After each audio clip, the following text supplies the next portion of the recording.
ரதி இங்க. அக்கா இருங்க, நான் வரேன்.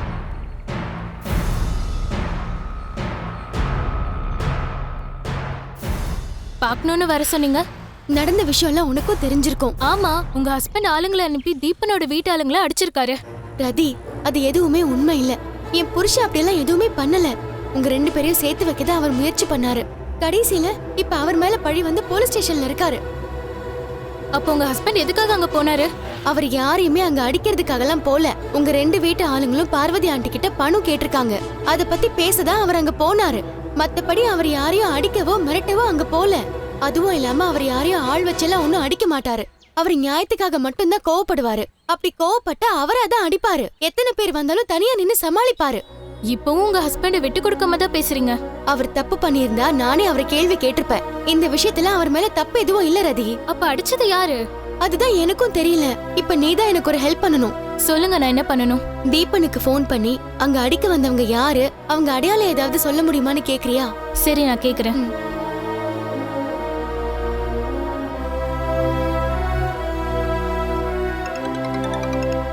ஹலோ. சொல்லு ரதி. தீபன், 1 செகண்ட். மீனாக்கா இங்க தான் இருக்காங்க. நான் லவுட் ஸ்பீக்கர்ல போடுறேன். அவங்க எதுக்கு உன்னை பார்க்க வந்தாங்க?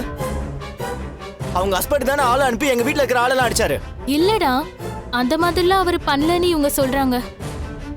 அவர் வந்து மிரட்டிட்டு போனதுக்கு அப்புறம் தான் ஆளுங்களே வந்து அடிச்சாங்க. வந்த ஆளுங்க யாருன்னு உனக்கு தெரியுமா? முன்னாடியே அவங்கள பாத்திருக்கியா? அவங்களே ரவுடிங்க. நான் எப்படி பாத்துக்க முடியும்? முத்து தான் அவங்கள அனுப்பியிருக்காரு. தம்பி, என் புருஷன் அப்படியெல்லாம் பண்ணலப்பா. அவரை மாட்டி விடுறதுக்காக யாரோ அப்படி பண்ணிருக்காங்க. வந்தவங்க யாரு என்னன்னு மட்டும் தெரிஞ்சா போதும். அவங்கள பத்தி ஏதாவது தெரியும்னா கொஞ்சம் யோசிச்சு சொல்ல.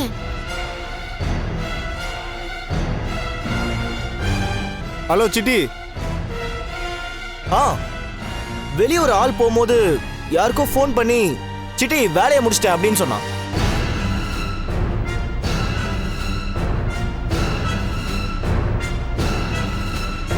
சிட்டியா? யாரா அது? தெரியல. ஒருவேளை முத்து தான் சிட்டிங்கிற ஆளுகிட்ட போய் ரவுடிங்லாம் அனுப்பியிருப்பாரு போல. அப்படிலாம் இல்ல. என்ன நடந்திருக்குன்னு இப்ப எனக்கு நல்லாவே புரியுது. இப்ப நீ சொன்ன விஷயத்த போலீஸ் வந்து கேட்டாலும் சரியா சொல்லணும். அது போதும். இனி ஆக வேண்டியதை நான் பாத்துக்கிறேன்.